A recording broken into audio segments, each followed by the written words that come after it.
사랑과 믿음은 하나이다, 이런 제목으로 말씀을 전하도록 하겠습니다. 사랑과, 다 같이 한번 해볼까요? 사랑과 믿음은 하나이다. 네, 그렇습니다. 모순되는 말들이 좀 몇 가지 있는데 한번 제가 소개할게. 들어보세요. 왜 모순되는지 알 것 같아요. 알 겁니다, 여러분들이. 첫 번째로 날씬한 돼지, 모순되죠? 네. 그 다음에 잽싼 거북이, 작은 거인, 도시 촌놈, 늙은 강아지, 검은 백주, 블랙스완, 검은 백주, 또 작은 대문, 살아있는 화석, 소리 없는 아우성. 자, 이런 말들은 다 뭔가 앞뒤가 안 맞죠? 모순이죠. 누군가 그러기를, 그런데 가장 모순된 말이 있다면 사랑 없는 그리스도인. 아이고 뜨끔, 그렇죠? 사랑 없는 그리스도인, 이것이 가장 모순된 말이라, 이렇게 말하시는 분의 얘기를 들었어요. 예수 믿는 사람에게 가장 중요한 것이 뭘까? 사랑이다, 이렇게 말할 수 있는데, 예수 믿는 사람들이 가장 많이 실패하는 영역이 뭘까? 사랑하는 거 아닐까? 또 이런 생각을 해봅니다. 요한일서는 그렇게 긴 서신이 아니거든요. 여러분들이 좀 느낄 거예요. 왜 이렇게 또 사랑하라는 말이 자주 나오는지. 반복해서. 학자들은 이것이 나선형 구조다 그래서 돌아가면서 계속 반복되는 거예요. 그렇지만 나선형이니까 전진하고 있어요. 좀 더 사랑해야 돼요. 그래서 사랑하는 말이 또 나오고 4장 가면 또 나옵니다. 그 설교를 그때도 또 해야 될지 말아야 될지 제가 요즘 굉장히 고민이에요. 자꾸 얘기하면 잔소리 될까 봐. 근데 사도 요한께서 했던 말 또 하시고 했던 말 또 하시고 조금 있다 또 하십니다. 왜 그럴까요? 사도 요한께서 나이가 너무 드셔서 그런가? 실제로 90이 넘은 나이가 되셨습니다만 나이가 들어서가 아니라 간절해서 그러는 거죠. 간절해서, 중요해서 그러는 겁니다. 전승에 의하면 요한 사도가 이제 나이가 많이 들었을 때 이제 거동이 힘들어지니까 에베소 지역에 살았거든요. 말년에 그 교회에서 들꽃으로 사도 요한을 교회를 이렇게 모시고 갔대요. 그때도 여전히 사도 요한은 어린 신자들에게 예수님의 말씀을 늘 상기시켰다고 하죠. 사랑하는 자녀들이여, 서로 사랑하십시오. 한 번은 설교를 시켰대요. 그 90이 넘으신 사도 요한 사도께 오늘 설교 좀 부탁합니다. 그래서 강단에 올라와서 사랑하는 성도들이여, 서로 사랑하십시오. 그리고 이렇게 내려가셨다는 얘기도 들었어요. 전승에 의하면, according to the tradition, 이렇게 전승에 의하면. 자, 근데 분명한 것은 요한일서를 보니까 정말 입만 열면 사랑 얘기하시는 분이구나 라는 것은 우리가 알 수 있습니다. 한번 11절 볼게요. 11절 보시면 우리는 서로 사랑할지니 이는 너희가 처음부터 들은 소식이라. 너희들이 예수님을 처음 알았을 때부터 들은 소식 아니냐, 이렇게 말씀하고 있는 거죠. 못 들은 얘기 아니지. 오래전부터 들었지. 너무 많이 들었지.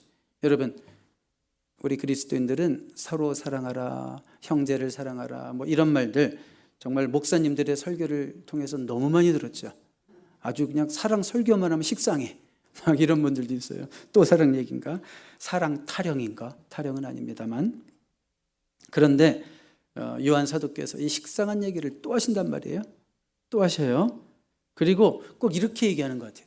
사랑, 이거 하나면 충분하다. 꼭 이렇게 얘기하는 것 같아요. 사랑, 이거 하나면 충분하다. 자, 오늘 본문을 통해서 우리 사랑에 대해서 성경이 다시 얘기하니까 우리도 다시 한번 사랑에 대해서 생각하고 새롭게 결심하는 시간이 되었으면 좋겠습니다. 질문을 던질게요. 그렇다면 이게 어떤 사랑일까?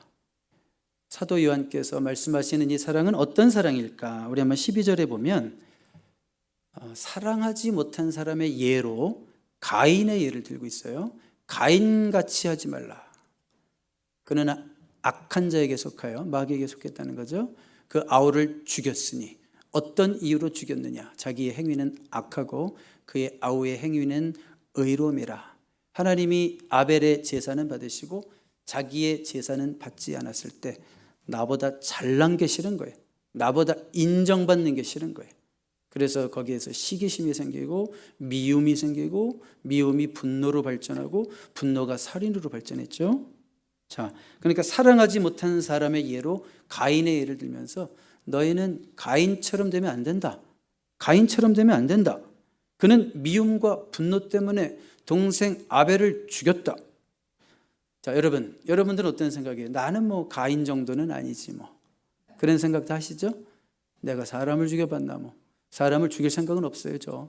다 그러실 거예요. 그렇지만 그 살인의 시작과 동기는 무엇이었어요? 시기와 질투와 미움이었죠. 시기와 질투와 미움이 결국 살인까지 발전했다는 걸 우리가 기억해야 됩니다. 그래서 요한일서 3장 15절에는 뭐라고 얘기했냐면, 한번 볼까요? 다음 스크린 보시면, 그 형제를 미워하는 자마다 살인하는 자니, 그랬습니다. 미워하는 거는 이미 아직 살인으로 발전하지 않았지만 우리 주님은 그 결과를 보시는 것이 아니라 동기를 보시는 거예요. 그러니까 이미 그 미워하는 마음 자체가 살인의 동기가 될 수도 있는 마음이기 때문에 이미 살인한 거다, 이렇게 말씀하고 계십니다. 왜 미워할까요? 여러분 그런 생각을 해봤어요? 사실 우리가 뭔가 누군가에 대해서 집착하지 않으면 미워할 일도 없습니다.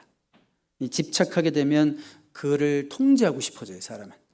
그리고 내 뜻대로 그 사람이 움직이기를 원하게 돼요. 그게 집착이에요. 근데 그게 안 돼. 나는 그를 내 마음대로 움직이고 싶은데, 통제하고 싶은데 안 돼. 그럼 열받죠? 그래서 그를 미워하게 되는 거예요. 여러분, 집착하고 통제하려는 거, 그건 인간의 죄성에서 나오는 거예요. 누군가를 내가 집착하고 통제하려고 하고 내 뜻대로 조종하려고 하고 그런 컨트롤 하려고 하고 매니퓰레이트 하려고 하는 그 모든 것들은 우리의 죄성에서 나온다라는 걸 여러분 기억하십시오. 여러분, 마음에 안 드는 사람도 있습니까? 없습니까? 살다 보면. 있어요? 너무 크게 얘기하니까 깜짝 놀랐어요. 자, 마음에 안 드는 사람도 하나님의 형상으로 창조된 것을 믿습니까? 그도 하나님의 형상으로 창조된 한 인간임을 우리가 믿는다면 그냥 그렇게 지어진 모습 그대로 좀 냅두세요. 네? 내가 자꾸 뜯어 고치려고 하지 말고. 아니, 결혼해서 살아보니까 알잖아요. 40년 살아도 못 고쳤는데 뭘 고치려고 그래. 뜯어 고치려고 하지 말고 있는 모습 그대로 냅두세요. 자꾸 뜯어 고치려니까 하니까 스트레스 받고 또 미워하게 되는 거예요. 다 내려놓고 하나님께 맡기면 그 사람과도 좋은 관계를 유지하게 될 수 있는 줄로 믿습니다. 네, 이건 뭐 제 생각이에요. 그래서 여러분 동의 안 하시면 할 수 없어요. 성경 얘기한 건 아니고 제 생각에. 왜 미워하는가? 집착하니까 미워하는구나. 집착하니까 사람을 자꾸 통제하려고 하는구나. 조정하려고 하는구나. 근데 내 뜻대로 안 되니까 내가 승질로 하는구나. 그러니까 집착하지 말자, 그런 얘기를 하는 거고요. 근데 이런 생각을 해봤어요. 아벨이 미워서 살인했던 가인도 만약에 그때 가인에게 자식 새끼들이 있었다면 자기 자식 새끼들은 사랑했을까요? 안 사랑했을까요? 엄청 사랑했을 거예요. 네? 엄청 사랑했을 거예요. 여러분, 내 새끼 사랑하는 거, 내 자식 사랑하는 거, 그거는 맹수 사자도 할 수 있어요, 없어요? 야비한 하이에나도 할 수 있어요, 없어요? 할 수 있죠. 제가 짧은 동영상을 하나 봤는데 이 개가 2마리 나왔어요. 너무 재밌어요. 너무 웃겼어요, 보는데. 엄마 개와 그 아기 강아지가 2마리가 같이 있는 거예요. 근데 뭔 잘못을 했는지 주인한테 혼나고 있어요, 그 개 2마리가. 근데 너무 웃겨요. 주인이 그냥 흉내를 내는 거예요. 막 이렇게 혼내는 척하면서 그 새끼 강아지를 막 때리려는 신용을 했어요. 신용을. 진짜 때린 게 아니고 이렇게 신용을 했더니 엄마 개가 어떻게 했는지 알아요? 손을 뻗어가지고 주인 손을 계속 이래. 주인 손을 계속 못 때리게, 내 새끼 못 때리게 계속 이러고 있어요. 개도 이 정도 합니다. 내 새끼 사랑하니까.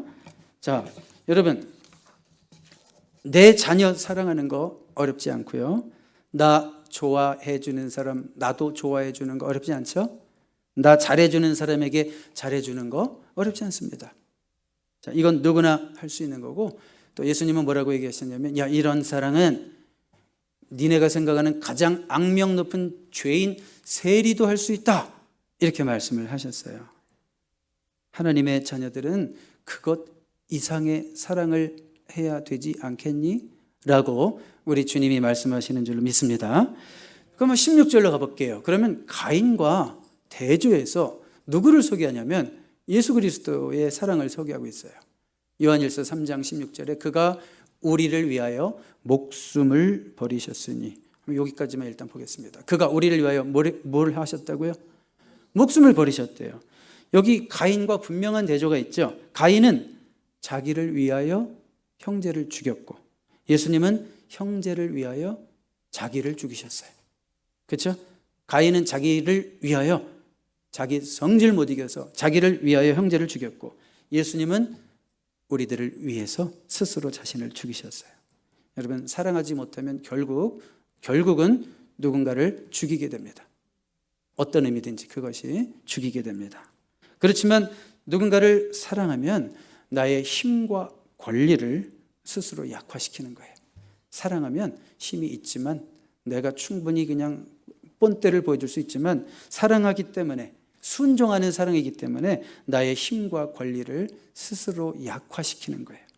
가장 높으시고 가장 강하신 분이 예수 그리스도이심을 믿습니까? 가장 높으시고 가장 강하신 예수 그리스도께서 가장 약한 자가 되고 죄인의 신분이 되셔서, 스스로 약자가 되셔서 십자가를 지셨다는 것을 다시 한번 기억하라, 그런 말씀이에요.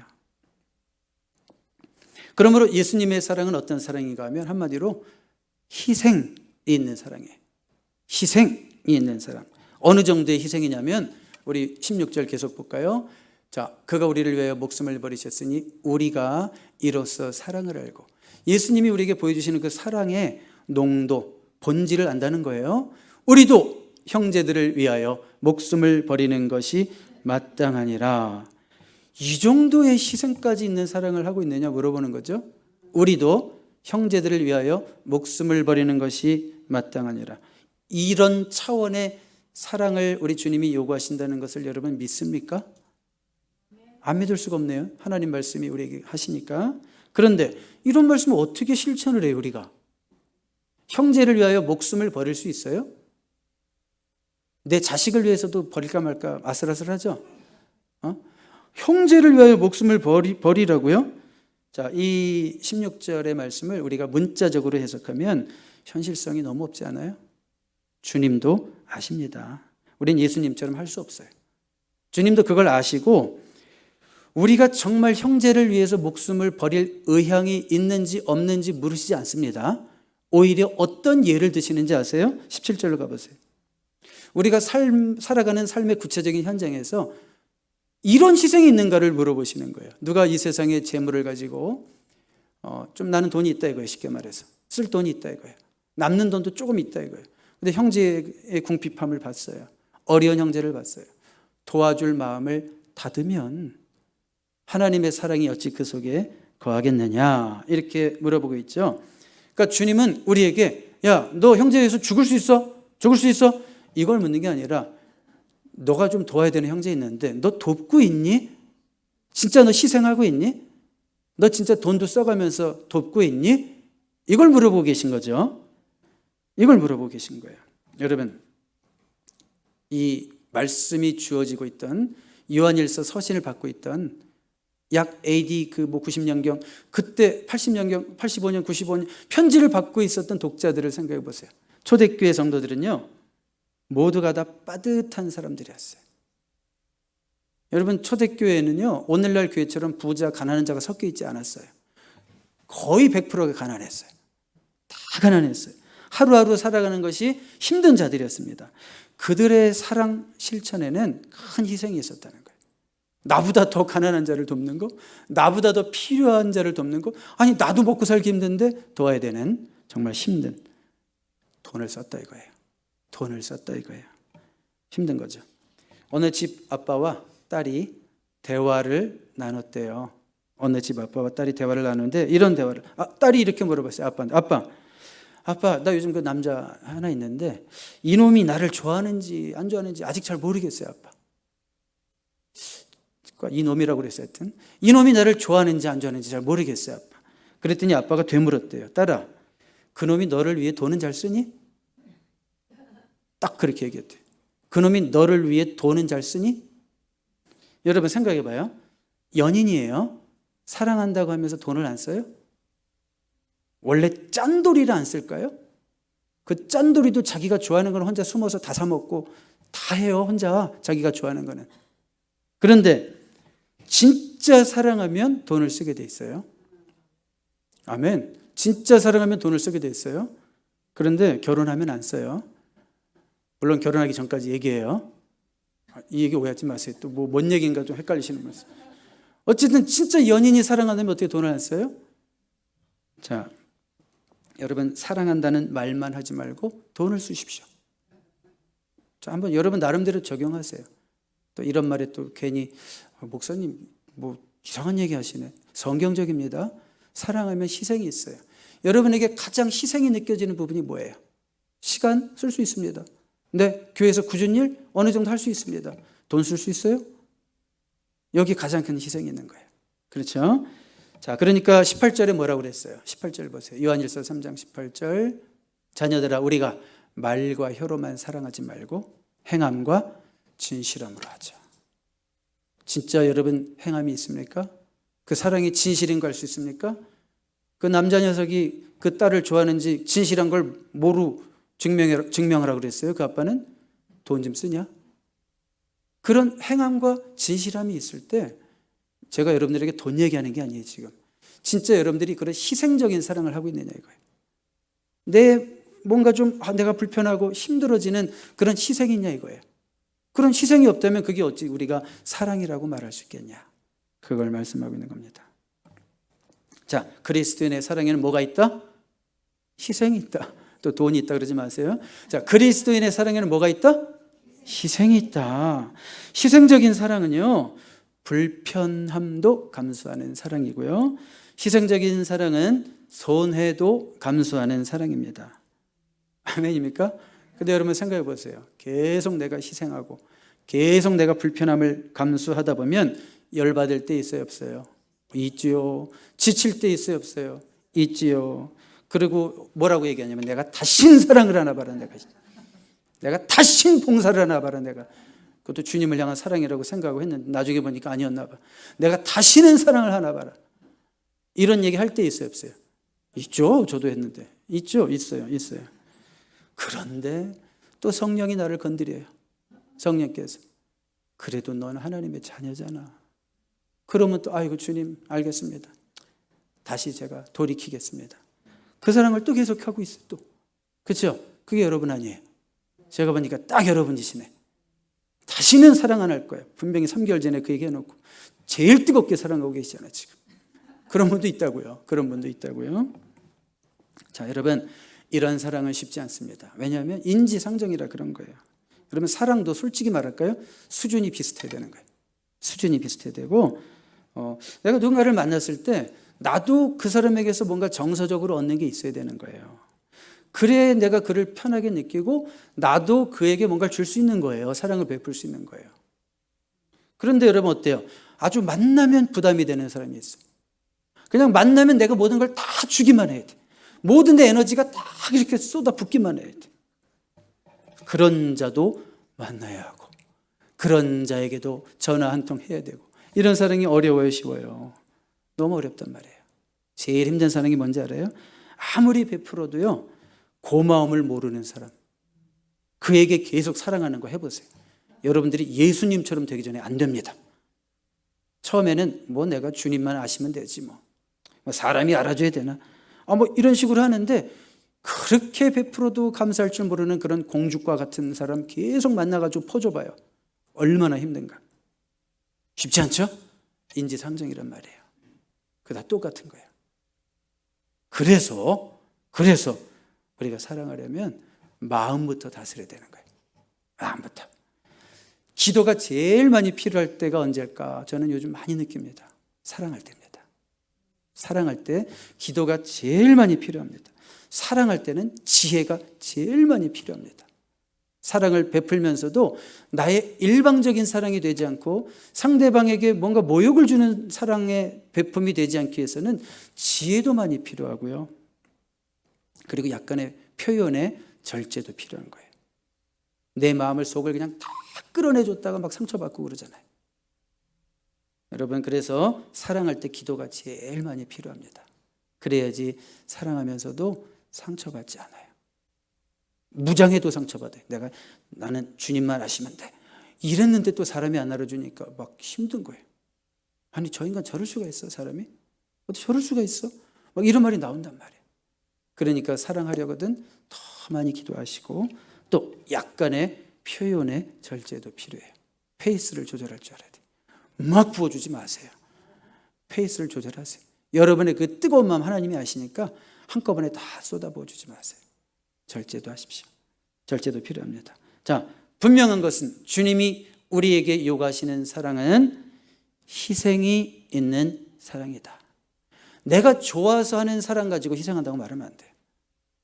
세리도 할 수 있는 사랑하면서 나는 이 정도면 사랑하고 있지라고 말하면 안 된다고요. 그리스도인들은 내가 그 사랑하기 때문에 아프고, 내가 그 사랑하기 때문에 내가 너무 불편하고, 내가 그 사랑을 하고 있기 때문에 나의 삶에 손해도 있고 들지 않아야 되는 시험에도 들어보고, 그 정도 돼야지 내가 진짜 주님의 사랑을 하고 있다라고 말할 수 있는 거예요.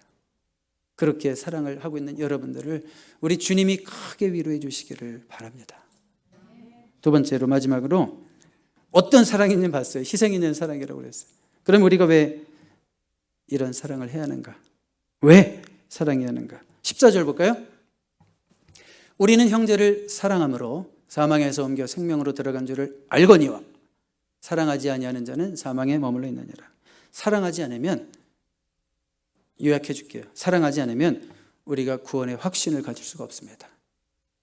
자, 이 문장을 다시 보세요. 우리는 형제를 사랑함으로 사망에서 생명으로 들어간 줄을, 사망에서 생명으로 옮기는 걸 구원받았다 그래요. 하나님의 자녀가 되었다 그래요. 근데 그걸 어떻게 알아요? 내가 사망에서 생명으로 옮겨진 거를, 내가 구원받은 하나님의 자녀인 것을 어떻게 알아요? 형제를 사랑함으로. 그러면 사랑하지 아니하면 내가 구원받은 것을 확신할 수 있다 없다? 없다, 이런 말이거든요. 이거 좀 교리적으로 틀린 거 같지 않아요? 이 14절? 난 이렇게 안 배웠는데. 신앙생활 오래 하신 분들은 어떻게 구원받아요? 믿음으로 구원받아요? 사랑과 행함으로 구원받아요? 분명히 믿음으로 구원받는데, 한번 바꿔봐요 말을. 우리는 예수를 믿음으로 사망에서 옮겨 생명으로 들어간 줄을, 이 말이 맞죠? 교리적으로 맞죠? 그런데 요한 사도는 우리에게 뭐라고 썼어요? 우리는 형제를 사랑함으로 사망에서 옮겨 생명으로 들어간 줄을 알거니와 그랬어요. 그래서 여기서 중요한 건 뭐냐면 알거니와예요. 사랑하는 거 보니까 구원받은 자녀라는 것을 내가 안다, 이런 말씀이에요. 자, 그래서 NLT 버전은 의역을 했어요. 알거니아를 prove라고 썼어요. prove, 영어로 prove. 원래 에이돈, 호라우라는 단어의 과거 에이돈이라는 단어는 그냥 we know 이렇게 말할 수 있는데, NLT는 prove라고 썼어요. 보세요. It proved that we have passed from death to life. 뭐가? 우리가 구원받은 것을 뭐가 증명한다고요?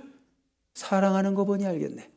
그렇죠? 그래서 여기서 형제를 사랑한다라고 하는 것은 구원의 조건으로서 사랑을 얘기하는 것이 아니라 정말 구원받은 믿음이 있다면 그 열매로서 사랑이 있는가를 보라는 거죠. 내가 진짜 구원받은 하나님의 자녀라는 걸 어떻게 알아요? 내 마음에 믿는데요. 믿습니다. 그래서 되는 게 아니라 우리 삶에서 진짜 예수 그리스도께서 우리에게 요구하시는 그 사랑을 하려고 몸부림치는 그런 모습이 있는가? 그걸 봤더니 내가 하나님의 자녀로구나 라는 것을 알 수 있다는 거예요. 아멘입니까? 여러분, 교회 다니면서도 내가 구원받았나? 내가 구원의 확신이 있는가? 이런 질문에 대답하지 못하고 흔들리는 사람들이 굉장히 많다는 거 기억하십시오. 어떤 학자가 조사를 했대요. 왜 교회를 다니면서도 구원의 확신을 가지지 못할까? 두 부류의 사람이 제일 많았대요. 왜 구원의 확신을 가지지 못하는가? 이런 두 부류의 사람이 가장 많았대요. 이래서 확신을 못한대요. 첫 번째로, 이건 이 학자의 연구입니다. 첫 번째 부류의 사람들은 성격적으로 화를 많이 내는 사람, 두 번째로 마음의 원한을 품고 있는 사람.